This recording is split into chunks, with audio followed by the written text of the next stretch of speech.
জয় জগন্নাথ। আজকে অক্ষয় তৃতীয়া, সবাইকে প্রীতি শুভেচ্ছা জানিয়ে এই ভিডিওটা শুরু করছি। আর অক্ষয় তৃতীয়ার দিনে আমরা জেনে নেব জগন্নাথ মন্দিরের খুবই মহত্বপূর্ণ কিছু ফ্যাক্ট। সেগুলো হলো, আজকের দিনে আমাদের চার ধামের এক ধাম পুরী ধামের যে রথযাত্রা হয়, সেই রথযাত্রার রথের কাঠ পুজো করে রথ বানানোর কাজ আজকে থেকেই শুরু হচ্ছে।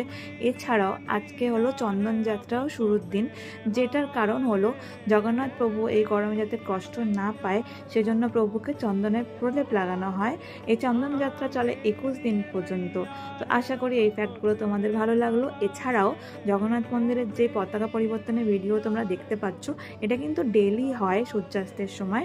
নির্দিষ্ট বংশের লোকেরা বংশ পরম্পরায় বিনা সেফটির এত উপরে উঠে প্রত্যেক দিন পতাকা পরিবর্তন করে, আর যেটা দেখা কিন্তু খুবই সৌভাগ্যের। তাই অক্ষয় তৃতীয়ার শুভ দিনে এই ভিডিওটা তোমাদের সাথে শেয়ার করলাম। জগন্নাথ প্রভুর আশীর্বাদে সবাই খুব ভালো থেকো। জয় জগন্নাথ।